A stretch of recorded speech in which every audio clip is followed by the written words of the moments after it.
नमस्कार, हम रिंकू तिवारी दुबई से स्वागत बा आप सबके हमारे चैनल पे। आज आप सबके बहुत ही सुंदर एगो जनेऊ लापर गीत सुनाओ तनी। अच्छा लगे तो आप अपना घरे जरूर बजाई लोगिन, और अगर चैनल पे नया बनी तो चैनल के सब्सक्राइब कर ली लोगिन, बेल आइकन प्रेस करी लोगिन कि जब भी हम गाना अपलोड करी तो सबसे पहले नोटिफिकेशन आप सबके मिले।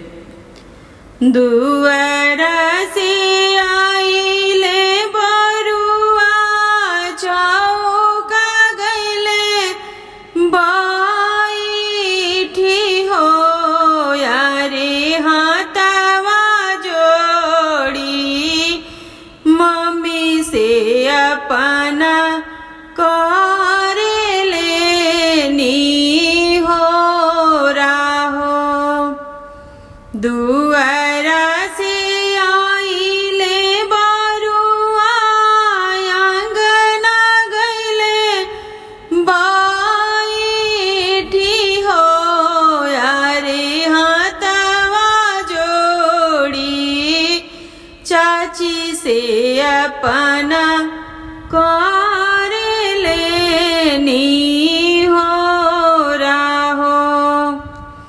हमारे जाने हुआ कि मम्मी होई गइले बेरा हो यारे फुआ फूफा संगे मम्मी करी जनी झमेला हो। हमारा जाने हुआ के चाची होई गइले बेरा हो यारे बुआ फूफा के संगे चाची करी जनी झमेला हो। एतना सुना तमामी जानकी हो गइली यारे हमारा के नहीं बरुआ हुआ फूफा समझाव हो।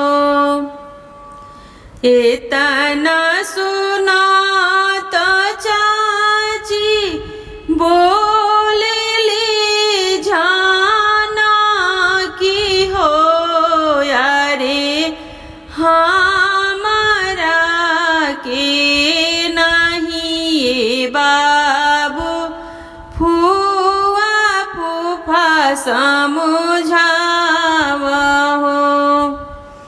तुहारा जे फुआ बरुआ हाय बड़ा लोभी हो यारे फूफा के सिखाई है हमारा बारी जाई सहो। तोहरो जे फुआ बरुआ हाय 420 हो यारे फूफा जी के सिखाई है हमारा बारी जाई सहो। जेतना शक्ति बाटे देवो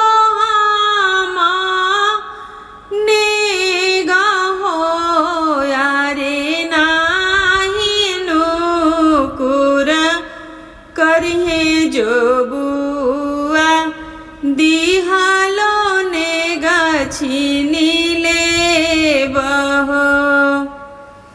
जेतना ही श्रद्धा बाटे देवो